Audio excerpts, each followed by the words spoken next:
So glad to see you here today for this event that is co-sponsored by CLASA, the Carney Latin American Solidarity Archive, and the Philosophy Department, and the Agora Society. Thank you so much to all of our co-sponsors. And we're glad you're here today to hear our special guest speaker who came all the way from University of Vienna and from Germany. And this is Dr. Anke Graness. She has been very active in intercultural philosophy for many, many years. She's been a co-founder and editor of Polylog, the Intercultural Philosophy Journal, published in German and also online. There's also an online version that has some English translation versions of the Polylog articles. She is the author of Das Menschliche Minimum, the Human Minimum. This is a book about the Kenyan philosopher Henry Odera Oruka and his ethics. And so she has been giving presentations all over the world, including many parts of Africa, as well as Europe, and now the US.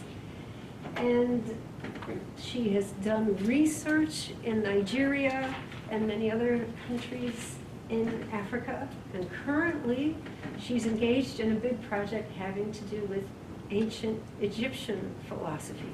So please join me in warmly welcoming Dr. Anke Graness. Yeah, thank you very much. Thank you, Gail, for the invitation and for the introduction. I'm very happy to be here to share my ideas with you. As Gail pronounced already, I'm just working on a research project on the history of philosophy in Africa. And what I want to share with you here is one of my first chapters, which I'm currently writing. Since it is a long chapter, I can only give some extracts out of it. You will remind me anyway when I'm talking too long, maybe here. So I have quite a number of pages here. But yeah, just let me start all over and not waste more time.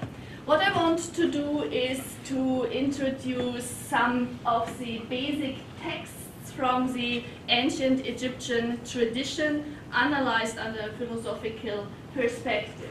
Then I would like to talk about the philosophical relevance of this kind of text, and at last I want to follow up a line of tradition from Mad, the basic principle in ancient Egypt, till Ubuntu, a very controversially discussed African concept of humanism, which is one of the basic concepts nowadays in Southern Africa and widely discussed in the academic discourse, but also in education, in juridical contexts, and so on.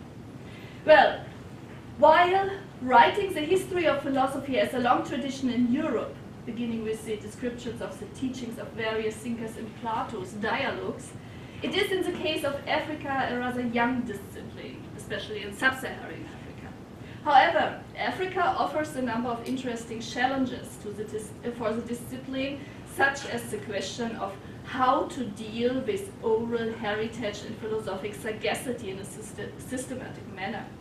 But not only handling the oral philosophical heritage demands further reflections and possibly a methodological extension of the purely text-based theory of history of philosophy. The text sources of ancient Egypt are a challenge too.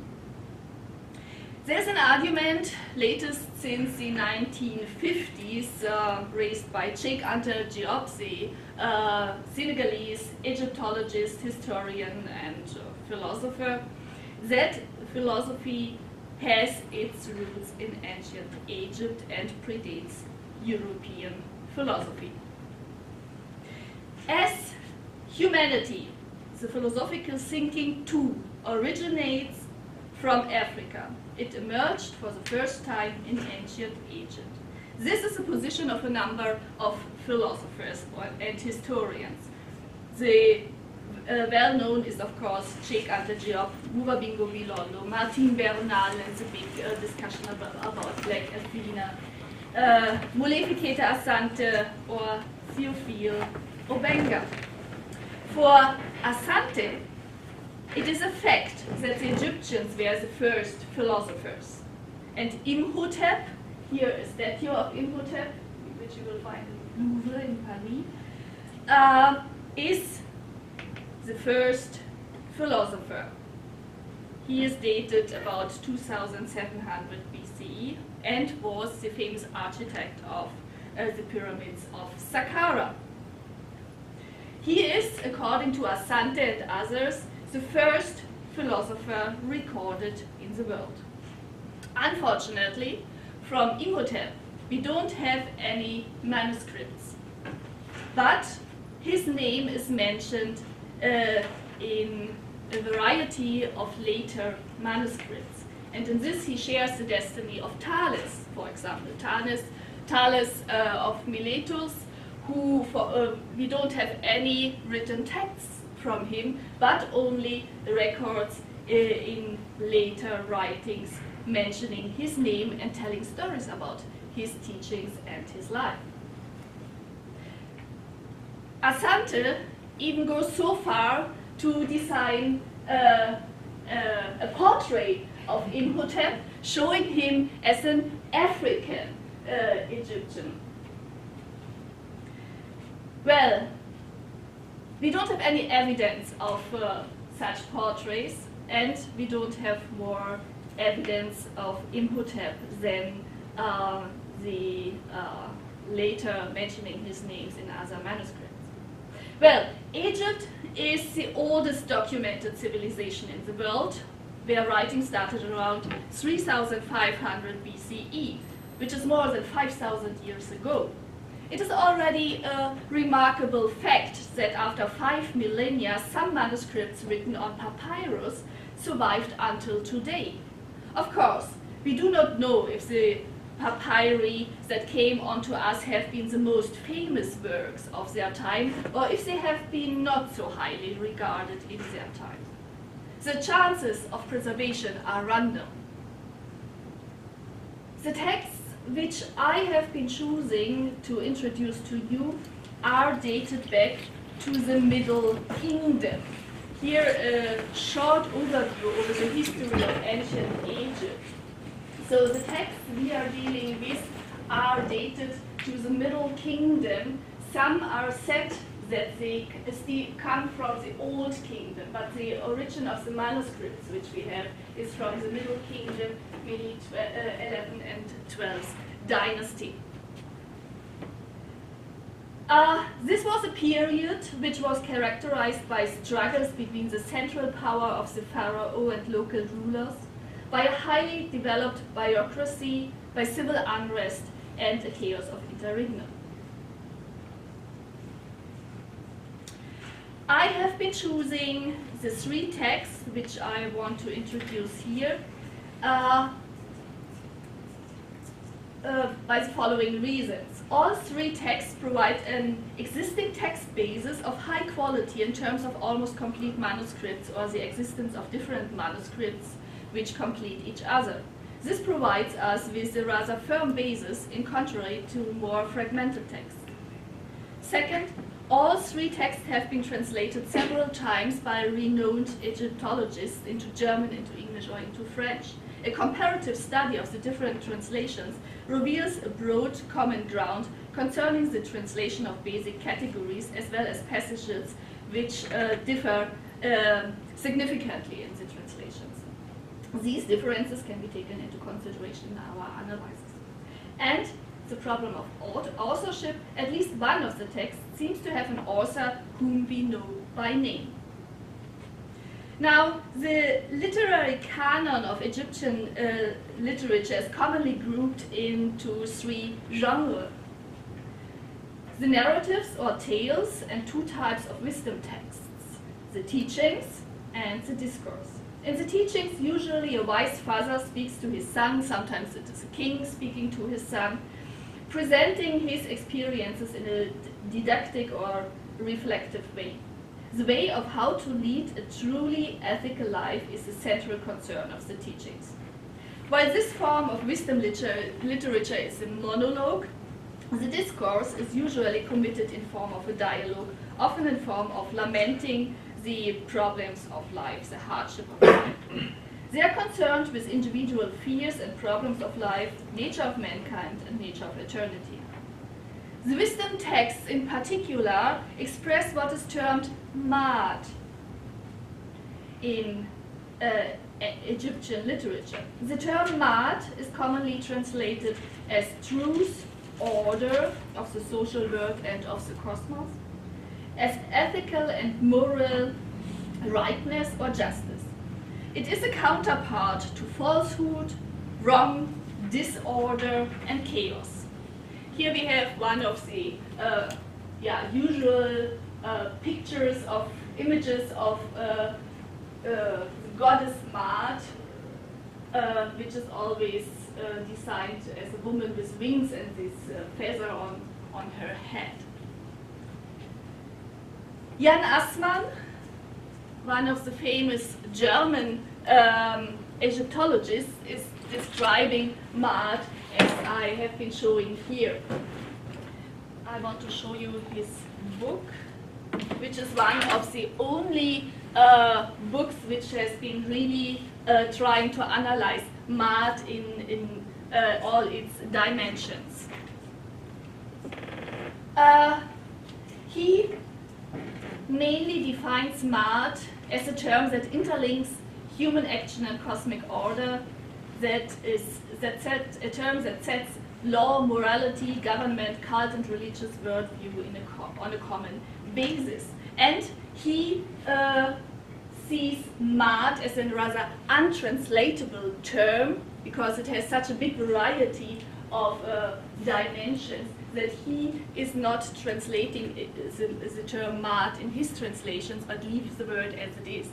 Commonly, it is translated as truth in most of the translations.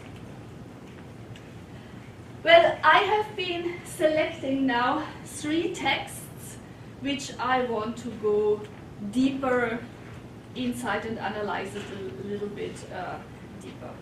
First of all, the teachings of the Vizier Ptah-hotep. The teachings date back to the historical figure of Ptah-hotep, who was once a vizier under King Izezi in the 5th dynasty, what is Old Kingdom.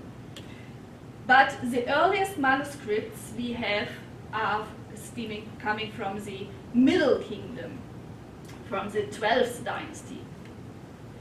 It is possible that the teaching was composed in the Middle Kingdom, but set some 4 centuries earlier into the Old Kingdom, which was seen as the golden age in the times of the Middle Kingdom. The original text has not survived, but several transcripts which differ significantly. The only complete and most famous and frequently quoted one is the so-called Papyrus Pris, which is nowadays in the Bibliothèque Nationale in Paris. The papyrus was named after the French archaeologist Pris de Avennes, who presented the papyrus to the public audience in 1847. I will refer here mainly to 2 translations into English. First, the famous translation of Battiscombe Gunn from 1912, and the second is a much younger translation from Parkinson in this book here, which is a collection of wisdom literature from the Middle Kingdom, translated into English and published, I think, in 1996 or something like this. Well, furthermore, I rely to 2 translations into German by Jan Assmann and Helmut Brunner, and I will combine these translations. The latter, Helmut Brunner is using, beside the papyrus Pris, papyrus 10,509 from the British Museum, which is another version of the teachings of Ptahhotep. Now, the instructions of Ptahhotep are regarded as the oldest complete doctrine of wisdom. The core of the instructions of Ptahhotep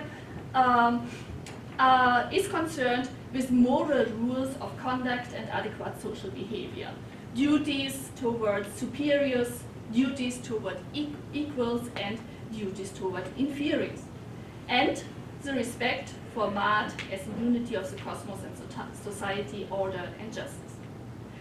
Formally addressed is a son or student to whom these instructions are delivered by Ptahhotep to be prepared as his successor.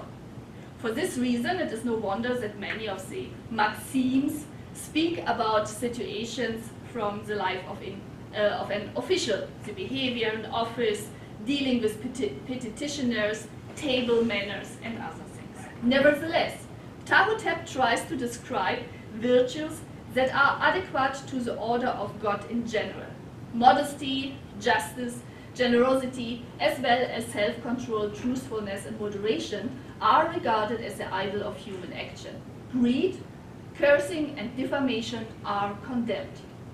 Here an example from the maxims or the teachings of Ptahhotep concerning good behavior. This is Maxim 24, where it is pronounced that you better be quiet if you don't know exactly what you speak about.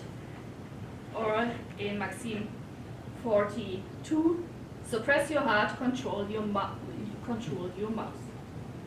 Interestingly, warlike virtues, as we know them from Greek antiquity, like courage, like bravery, are completely absent in these maxims of, in these teachings of Ptahhotep. The worldview of Ptahhotep is totally peaceful. The teachings start after lamenting about the hardship of old age. He says, what age does to people is evil in every aspect. He starts his teachings with the following first advice. And he spoke before his son, do not be proud because you are wise. Consult with the ignorant as with the wise. The limits of art are unattainable. No artist is fully equipped with his mastery. Perfect speech is more hidden than malachite. Yet it is found with the maidservants at the millstones. Doubts on the certainty of our own knowledge are a motive resumed by the so-called 7 sages of Greece, and later, of course, a central idea in Socrates. So here we find already one interesting point about the limits of knowledge. Furthermore, basic categories of the Egyptian worldview are explored here. One of the central categories in the Egyptian worldview is hearing, and as a very important virtue. So in Ptahhotep's teachings, we find the Maxim 17 saying, if you are a leader, be calm while you hear a petitioner's speech. Here it is directed to somebody who has a function in the bureaucracy of Egypt. A good hearing is what soothes the heart. However, hearing or listening to the Ma'at is a general ethical demand not only for officials, but to each subject, whether high or low, whether rich or poor. Concerning the principles of Ma'at, nobody should turn a deaf ear. This is a basic demand in the Egyptian worldview, as it is also expressed in the famous Book of the Dead, in spell 125 in the Declaration of Innocence. I have not made myself deaf to Ma'at.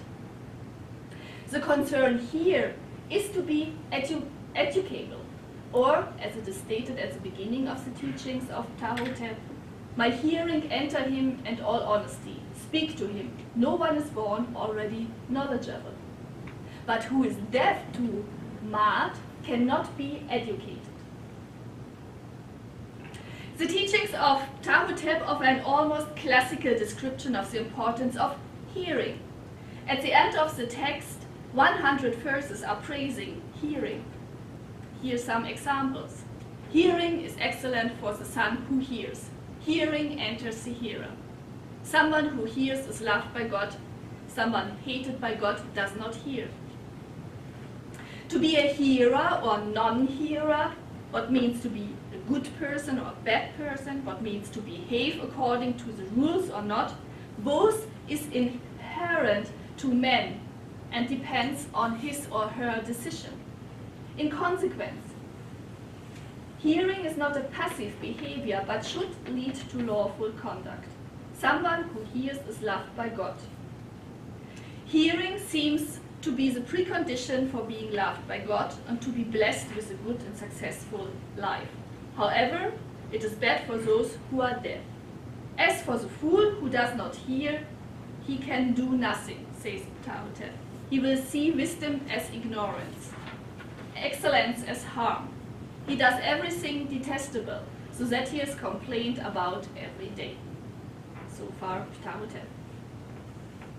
So, who is deaf to Maat cannot do anything good and nothing good is done to him. He is silently ignored and excluded from the solidarity of the society. Acting in solidarity means to justify the trust which the society is putting into you. The fate of the one who is deaf to Maat is isolation. He or she is isolated in the social dimension, for social competence is primarily a matter of understanding. As forces of deconstruction, as destructive forces for the society, the text identifies further forces, not following the customs of tradition, forgetting yesterday. Yesterday is also a central term in the teachings. To be deaf to the principles of Maat, as I explained just now. And as a third destructive force, selfishness and greed.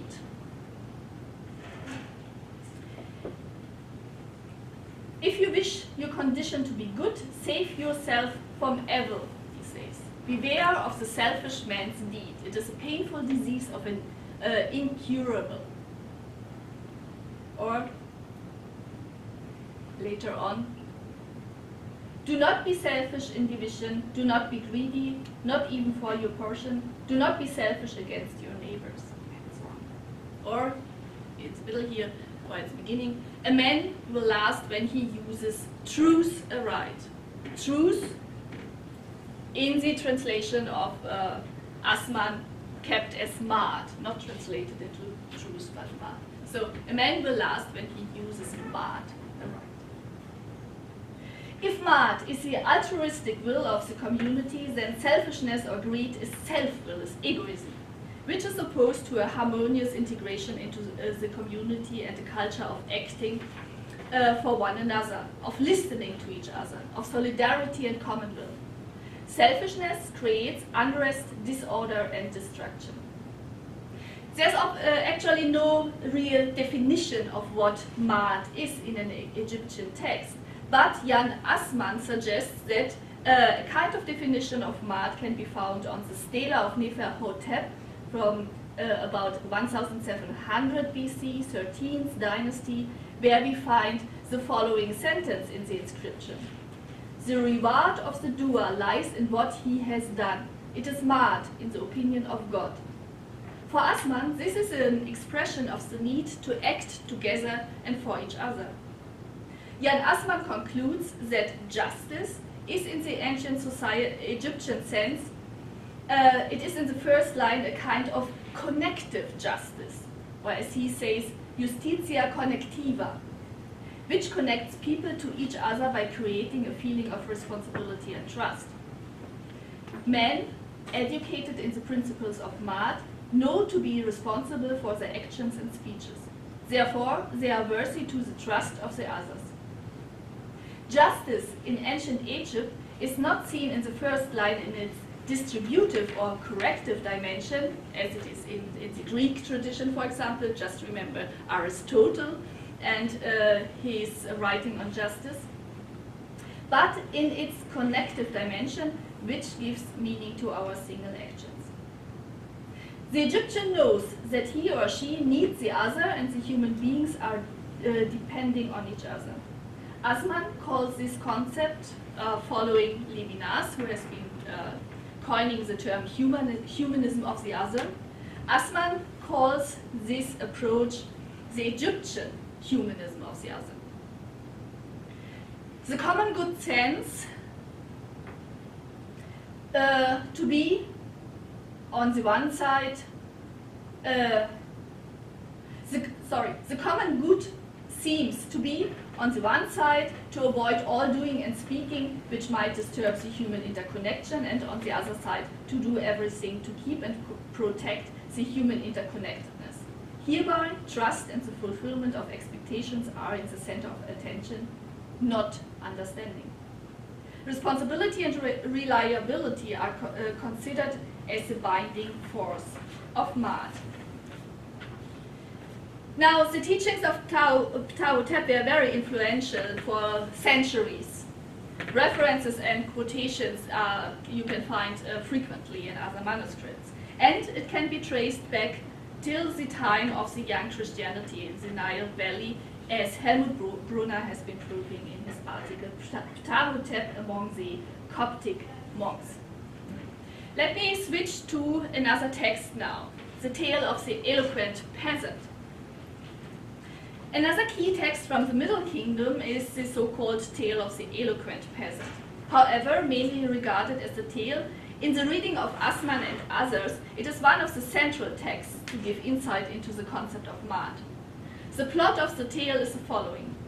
A simple peasant called Kun Anu from the province of Wadi Natun was robbed by a tricky official.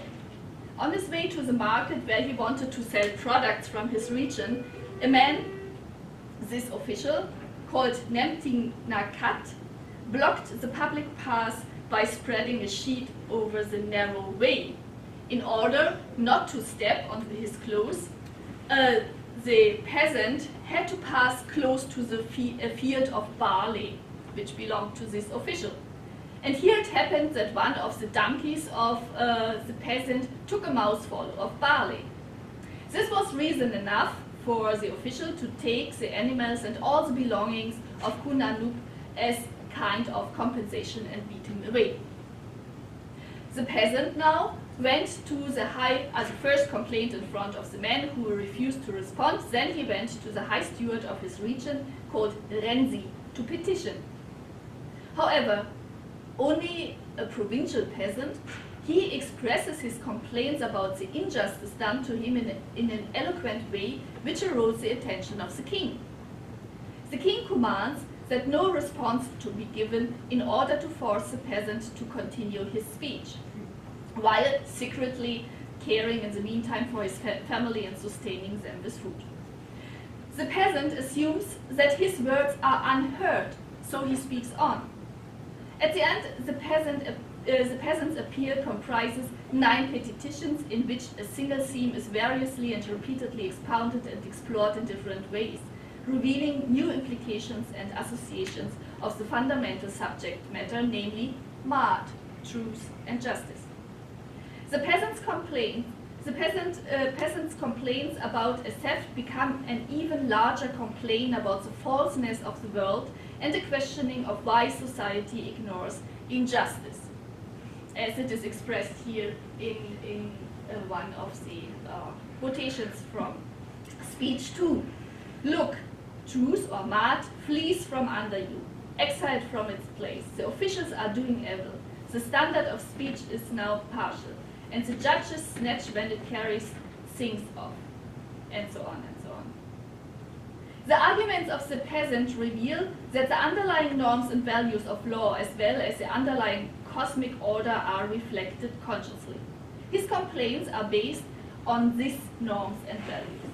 In the first line, on the concept of Maat. The concept of Maat functions in the long proceedings and discussions of the peasant as a horizon of ultimate justification of norms. The peasant does not only accuse Renzi, as the responsible official in this district, to ignore theft, but rather that this behavior contradicts with the rules of Maat. For who is in a responsible position and does not intervene against injustice is complicit to the crime. The mortal official's non-intervention calls into question the aims of his superiors in allowing evil to flourish and the just to suffer. So justice is seen here especially in its vertical dimension. The appeal is directed to the district officer and his responsibility, and to the king. Maat seems to be a top-down principle. However, the ultimate superior is the creator God. And so the question arises, if the gods will not intervene to save a man who suffers innocently, can they be just? Driven to this crucial question, the peasant frees the gods of the responsibility for his suffering and justifies it by distinguishing between the absolute justice of the other world and the partial embodiments of this idol that are found in this mortal world.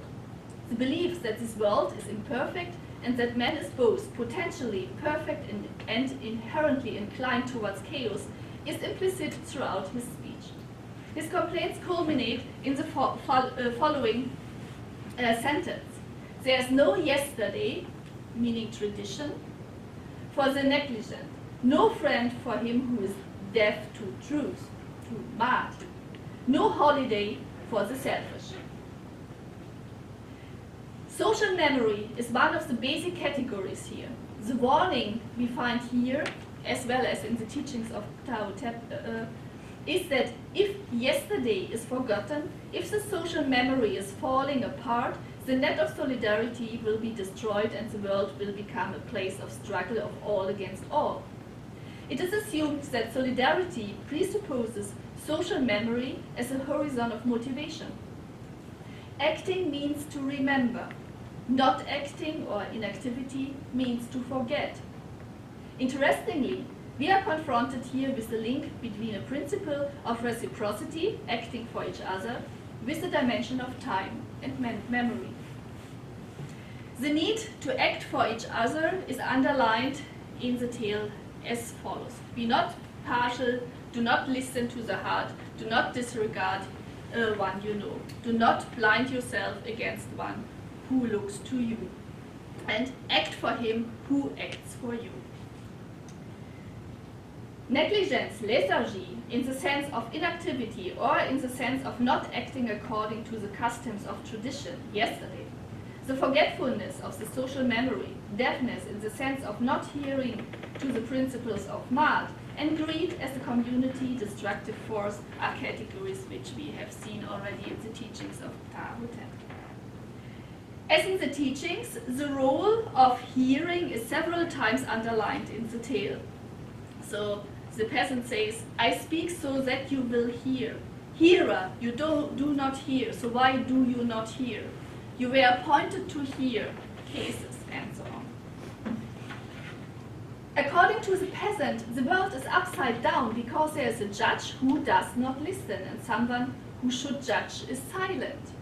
And as a kind of imperative, the peasant demands, so speak truth, do truth. What means, I mean, if you leave the term untranslated, so speak Maat, do Maat, for it is mighty, great, enduring. Well, what concerns the end of the story, at the end, the peasant is almost driven to suicide in desperation of not being heard. He announces to go and to complain now about the injustice done to him to Anubis, the god of death. But at this moment, the king intervenes. He reveals that the speeches have been heard and recorded. And the thief is given to the peasant with all his property and all his servants. So the story has a good ending. Let me switch very shortly to the dialogue of a man with his soul, which you might know already because Gail Presby is using it in her teachings here too. This is a text which belongs to the genre of discourse, since it is an internal dialogue of a man with his ba, with his soul. The central question of the text is about the meaning of death, of life after death, and the justification of suicide. But beside that, it is a great lamentation about the state of affairs in society, where principles of solidarity and justice are forgotten, where acting for each other does not take place anymore, where yesterday, the social memory, is forgotten. The text consists of three main parts, and at the end of the discourse, there is a long statement of complaints of the man. For him, the world appears as completely desolate. All hope has left him. Loyalty and justice do not longer exist. The truth is abolished. Lies and deceit rule the world. So he says, who can I talk to today? For brothers are bad. The friends of today do not love. Who can I talk to today? For the hearts are selfish and every man is stealing his fellow's belongings. Who can I talk to today? The past is not remembered and no one helps him who gave help then. The question to whom he could speak today and the subsequent complaint about the decline of morals and standards is repeated 16 times. The man complains the loss of ethical principles. He does not want to live in a world where traditional values are ignored. Here we are back to the categories and concepts like acting for each other, which we got to know in the other texts already, listening, hearing, social memory, justice and truth. So the man is concerned that basic principles and virtues of Maat are no longer respected and things fall apart. So the text actually goes beyond a simple lamentation about prevailing social conditions. It is an argumentative text in which the interplay of speech and response, which I cannot show in length here, but you can just read the text, for example, in this very good translation, examines and criticizes various arguments. Two worldviews are confronted in one person. One that clings on the traditional way of life, the man, on traditional norms and values. The apparent decline of morals and customs seems to make life not any longer worth living for him. In contrast, his ba, his soul, votes for the enjoyment of life on earth, since what may come afterwards seems to be rather uncertain. Argumentation and critique are inherent components of the text and maybe leaves the reader or listener to draw his or her own conclusions. Well, let me shift to the philosophical relevance. From Greek antiquity on, ancient Egypt fascinated as the land of mystical symbols, strange gods, secret knowledge, tyrannic pharaohs, and so on and so forth. However, for centuries it remained a closed book, a riddle, a miracle, since its signs and text could not be deciphered anymore.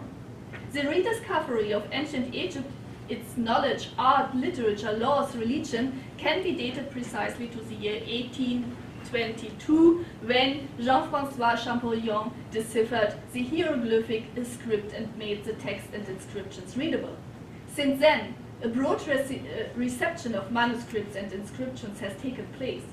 However, while there is no dispute anymore about the high value of ancient Egyptian manuscripts for the world literature, the philosophical relevance is still controversially discussed until today. Commonly, ancient Egypt is not considered as a source of philosophy. The philosophical relevance of ancient Egyptian texts is sometimes denied even before reading them. But we are not only confronted with such ignorant behavior. Even Egyptologists like Jan Assmann, who did a very good research into the concept of Maat, who has been really studying the texts by heart, he is saying clearly the Egyptians were not philosophers. They did not yet take distance to the world from which they draw their general observations, and they did not yet present their results in the, he says, relaxed prose, is my translation, or poetry of an independent discourse which was not subject to any practical purposes. There were no autonomous intellectuals, is his argument. Well, why this general objection to apply the term philosophy to certain results of intellectual work from ancient Egypt, like the texts we have been discussing right now? Besides nowadays obsolete arguments like the idea philosophy can prosper only under certain climate conditions, like the best of course is in Europe. Here it isn't cold really. Or that the Egyptian language would be too poor to express speculative thinking. Today, the following, I think, main reasons for a refusal of philosophy in ancient Egypt can be identified. First, ancient Egyptian thinkers have not been autonomous intellectuals, as it is in the argument of Asman. Thinking in Egypt was rather practical-oriented wisdom, but not independent critical reflection. Second, a lack of difference between subject and object, thinking and being. As Asman was saying in this quotation before, they did not yet take distance to the world, is supposed to be found in the thinking or in the text of the ancient Egyptians. Thinking in ancient Egypt is mythopoeia, or mytho-theological, but not philosophical. And third, the third objection, to apply the term philosophy to ancient Egyptian thinking is a projection of recent concepts to historical contexts and does not reflect the historical conditions for intellectual life in ancient Egypt in a proper way. Well, the last point is of course a real danger for any confrontation with different contexts and their intellectual heritage.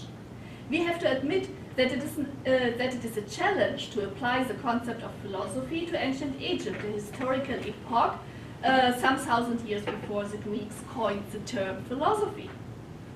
There is always a risk while dealing with foreign and distant, in time and space, cultures or contexts, cultural, religious, different, political, historical, and so on, different contexts, to project our own issues and concepts into the context of this culture, and in consequence to see our own projections in a new context, while being convinced that we might understand something.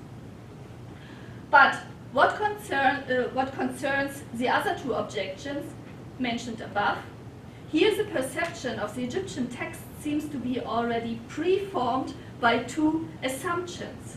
First, a transition from mus to logos is a precondition for philosophy.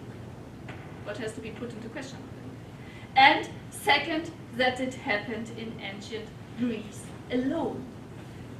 The presupposition that the grand narrative of the history of philosophy, the presupposition of the grand narrative of the history of philosophy in its dominating form is that philosophy has a beginning and an end. Even so, there are different views regarding the goal of development of philosophical reason. The beginning was quickly found and rarely put into question, the ancient Greek philosophy, as the first real philosophy, and so the origin of all philosophy. According to this view, something amazing must have happened 2,500 years ago in northeastern Mediterranean area, namely a cultural change of universal value. Due to favorable conditions such as climate, technical development, or literacy, the Greeks took the plunge from the childlike imagination of Homeric muse to the maturity of reason, thereby laying the foundation of Western culture, science, and philosophy. So the argument. Doubts can be raised towards the absoluteness of the Greek model. The assertion that the first free and independent thinking grew out of the differentiation of muse and religion in ancient Greece, and that it was the starting point of the human quest for knowledge and a process of rationalization that led to a flourishing of the sciences. This assertion hardly takes into account the sources and conditions of Greek thinking. It manifests a kind of unhistorical view which does not take into consideration all external influences which led to the formation of knowledge in ancient Greece. So we have to ask the question, what are the roots of Greek philosophy? Now, what concerns the argument of the autonomous intellectual, how independent is the philosopher or the intellectual as a solitary figure actually from his or her cultural context, the context which forms the conditions of his or her thinking as much as the results and its effects? What about the authority behind Greek thinking? What is the relation between philosophy and mythological cosmologies and creation myths? What is the relation towards dogmata, laws, and practical rules of life? So the question about the beginning and origins of philosophy raises a lot of questions which directly affect the core of philosophy, its concept, and its distinction from other disciplines. So how can we know that Thales was the first philosopher and not the wise man and mathematician and engineer businessman from Milet? Most notably, Aristotle regarded him as the first philosopher or the founder of this kind of philosophy, as it is written in his Metaphysics. This kind of philosophy means for Aristotle the search for the originating principle of nature in a single material substance. Plato characterizes the philosopher as someone who loves and seeks truth, beauty, and goodness. A philosopher, as a friend of wisdom, is distinguished from the sophists. While a philosopher is in continuous search for wisdom, the sophist claims to possess wisdom, what can, according to Plato, actually only be a possession of God. Basically, the term philosopher arose in an attempt to distinguish a certain way of thinking from others, and mainly as a self-ascription of those who thought to belong to this particular way of thinking. So, of course, the term philosopher or philosophy did not exist in ancient Egypt. The self-ascription or ascription by others for people who were engaged in an intellectual and reflective activity is wise man, teacher, or king. However, the lack of a word does not suggest that philosophy did not exist. Rather, we have to ask the question if the criteria we apply today to define and distinguish philosophy can be applied to texts and authors from ancient Egypt too. At this point, now it becomes necessary to define what philosophy is. And this is not as easy as it might seem to be, because the definition of philosophy is controversially discussed until today, and the term was certainly subject to a number of changes in the history of European philosophy. So philosophy is a dynamic concept. Not only that there are dozens of definitions of philosophy in Western tradition, and some of them quite contradictory, but the concept of philosophy, or the question of what philosophy actually is itself subject to philosophy. And here all apparatus of defining philosophy are culminating. A definition of philosophy presupposes already a common sense of philosophers. It is a product of philosophical reflection and the expression of a certain self-image of the philosopher. Philosophy is already at work and therefore already determined when it goes to determine itself. However, it is possible to describe certain features or aspects of a kind of thinking and reasoning which is called philosophy and which makes philosophy being distinct from other ways and methods of thinking. I roughly suggest, shortly following definition of philosophy. Philosophy can be defined as an attempt to recognize the totality of the world in a rational way, to comprehend and to explain the position of man in the world, his activities and his behavior. Philosophy deals with the recognition of the world, basic structures of reality and the justifiability of norms. Or to put it in a Kantian way, philosophy deals with the questions, what can I know, what should I do, what may I hope, and what is man? But the peculiarity of philosophical thought is neither founded in its subject nor in a certain method. Philosophy can be distinguished by a peculiar movement of thought, characterized by a constant questioning of its own presuppositions of thinking. what has been taken as self-evident or already known is put into question. Furthermore, it is a part of the dynamics of this detachment that philosophy criticizes or breaks away from philosophies which became dominant. The self-criticism of philosophy is a defining moment of philosophical reflection. In an attempt to put what is taken for granted into question and to challenge the conditions of thinking, philosophy does not only criticize the existing order, but opens up new spaces for thinking and acting. It creates visions for changing that what is given. Therefore, philosophical thinking is also characterized by its focus on new trends, issues, and developments. Well, let me shortly come to conclusions concerning these texts. I think the features which I tried to give for philosophical thinking was a description of philosophical thinking, or what characterizes philosophical thinking, can be found in these texts, like criticism of the existing conditions, like ethical ideas and values concerning a good life and social cohesion, yeah, as expressed in this hearing, Justitia Connectiva as it calls, Assmann and others. An argumentative approach is there, and the limits of knowledge are also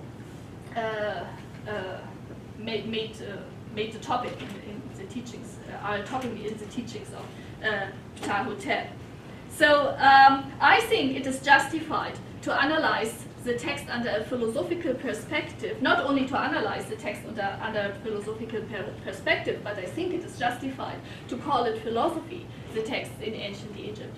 Now, of course, I got this big writing here finished, and I'm not yet finished at all, so I will just shortly give an outline what I would have liked to say. So the question is, of course, is this the beginning of African philosophy? Yeah, this is the question. Because what history of philosophy is doing is drawing lines of traditions, mainly based on text. We don't have these texts in Africa. So what the representatives of Afrocentrism, so-called Afrocentrism, have been doing is mainly drawing lines based on comparative linguistic analysis to show that the concept of mad can be found in Western Africa in the language of Wolof, or in Southern Africa in different languages and so on. This is, of course, not a hard fact concerning our writing of the history of philosophy as we are used to do it in the European tradition. But I think maybe one has to reflect and see if we want to write a world history of philosophy, if we do not have to change our methods. On the other side, I wanted to come to a recent use of the principle of Maat in the discussion of Ubuntu in Southern Africa. What is Ubuntu? This is an image often chosen to show Ubuntu, or to illustrate Ubuntu. So the term Ubuntu belongs to the Nguni language family in Southern Africa, and it is usually translated as humanity, charity, common sense, generosity. And it is often expressed by the Zulu Xhosa aphorism, Umuntu ngumuntu ngabantu. A human being is a human being through other beings. And here, this is the language, here are some main features. Well, here it is very common now to draw a line of tradition to Maat, because especially Maat in the description as Jan Assmann is giving is as connective justice, as Justitia Connectiva. Here you can find a lot of shared features, and insofar you find the examples of drawing the lines of tradition from very popular websites like The Way of Maat, where it is where they say the way of Maat is about the heart of Ubuntu, till serious academic analysis of the concept of Ubuntu in comparison with the concept of mud. Well, this is very short ending now. So, well, we don't have evidence of such a tradition in texts. This is really a lack. This is a problem which we have to deal with.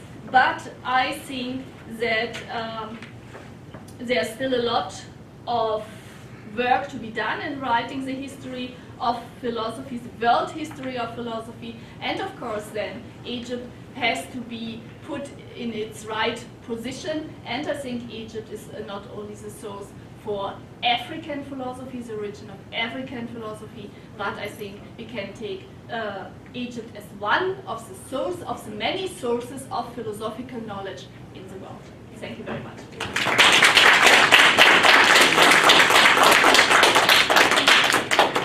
Thank you so much, Dr. Graness. I know it's a lot to cover.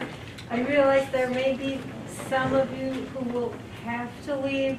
So if some of you have to leave, you could go, but hopefully some of you can stay for at least another 10 or 15 minutes, and we could have some discussion and some question and answer. And so I will call on some people for question and answer.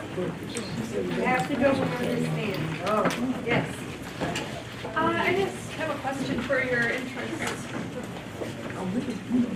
What exactly made you, what exactly when did you first get interested in Egyptian philosophy? Is this a question? Yes. Okay. Short question, short answer. Well, I'm dealing with philosophy in Africa since a couple of years. I have been first concentrating on concepts of justice in recent African philosophy. This was the book was the outcome of this, but now my current project I'm working on is the history of philosophy in Africa. And then if you try to write any history of philosophy, you have to find a starting point, you know. There are these authors which I mentioned already, like Cheikh-Anta Diop, Theophilus Obenga, especially, who is doing not only these linguistic comparisons, but he is going into the text already. He has been writing this very nice book, publishing this very nice book, La philosophie africaine de la période pharaonique, which is translated into English too. And there he has, interestingly, he is putting the hieroglyphic text beside the French or English translation, and then gives a short analysis. But it is still a very short analysis, and I think one can go deeper into this analysis, or I try to go deeper in this analysis. So I'm following already a line of newly established tradition to bring Egypt rather in the focus of the history of philosophy. And I mean, not the only one. Dussel, you have the big book of Enrique Dussel, the one from Latin American philosopher of liberation from Latin America, who is following this trend. So it's not only an African question, there are other people working on this project. Yes. Thanks so much for your talk. That was great. I wish I could hear more about Ubuntu, because it's such a fascinating concept. But I was wondering what you think the motivations might be for excluding ancient Egyptian thinking from philosophical discourse itself, right? Because it seems fallacious or probably racist.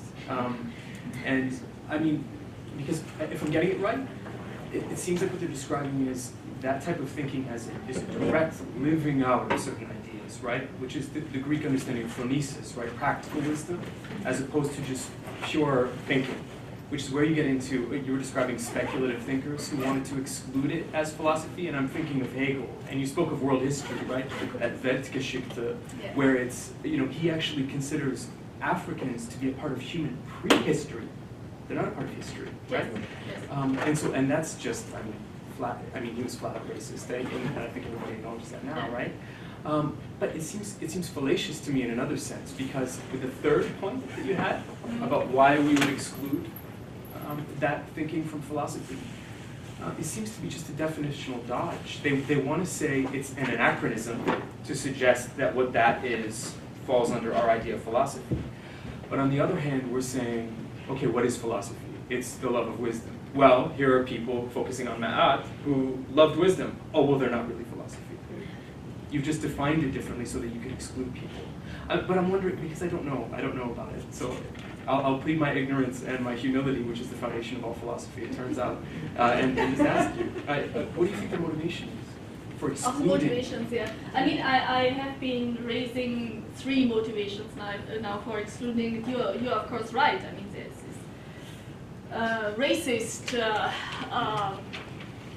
argument, or this there are arguments coming from the tradition of Kant and Hegel, of course, to exclude ancient Egypt, because Hegel has been already saying that the history of philosophy started in the East, went all the way to Europe, culminating in Berlin, by the way. Yeah, the top of philosophical development is in Berlin, and excluding the whole South.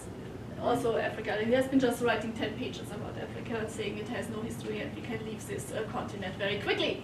Of course, there is this argument, and one shouldn't ignore it, but I didn't want to concentrate on all this discussion now, which has been done at length already, the discussion of the prejudice of Hegel and Kant. And I think nowadays, if you look into the discussion of the historians of philosophy nowadays, you will not find this argument, of course.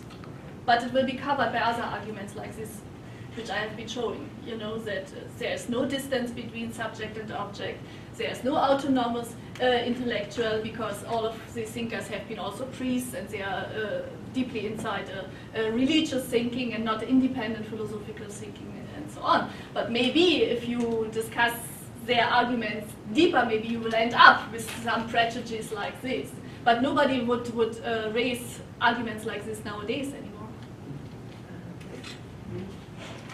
How often did the pre-Socratics mention sources from Africa, I mean, from Egypt specifically? How many times? I didn't count it, but there are, of course, quite a number of mentionings of the Egyptian resources in different writings, starting with the description of the life of Thales, where it is said that Thales has been in Egypt, right? And he discovered this mathematic formula by measuring the pyramids and so on. So you find it frequently in the ancient Greek texts that this one or that one has been in Pythagoras, whatever, Plato. They have been visiting Egypt as a center of knowledge. Was Ta-Hotep ever mentioned by the pre-Socratics? By the pre-Socratics? Ta-Hotep? No, not that I know.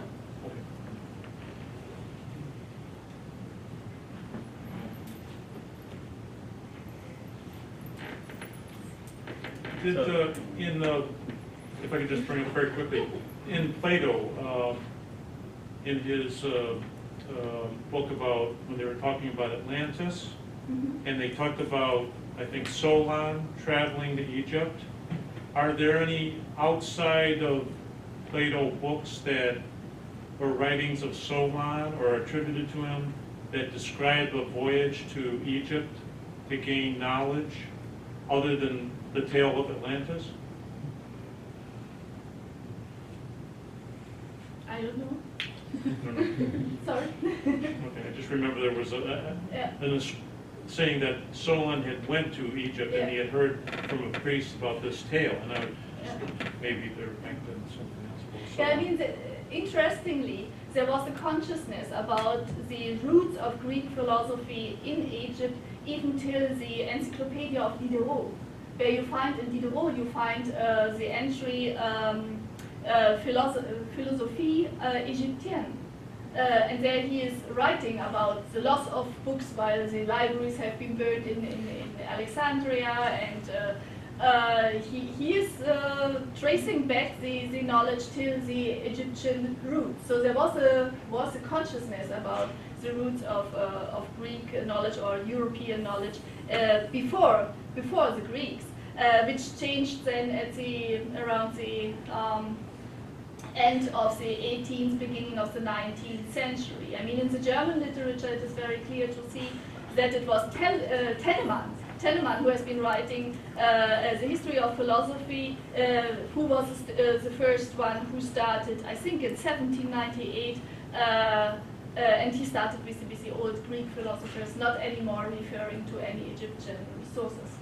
But before, Diderot still is referring to Egypt, so there was a shift to a certain time. I mean, this is what of course, Martin Bernal is also tries to show up in different resources, that there was this shift at a certain point in time when we forgot our our African sources.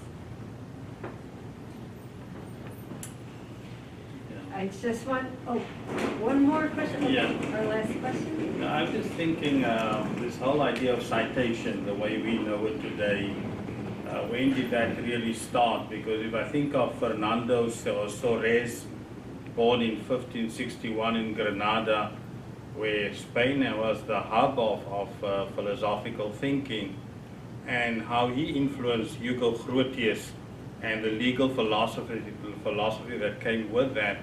But they didn't cite any of their sources. It seems that there's been a massive plagiarism of Shaltabi a few hundred years back in the Arabic world, and it just passed on. So I think it seems that there was this whole idea of citation the way we know it today, and what was the citation method during those days? During those days, well, I mean, for example, Imhotep, with whom I started, I mean, his name is mentioned in certain manuscripts as a wise man, as the architect of the pyramids, as an influential statesman, and he's mainly referred to as a wise man.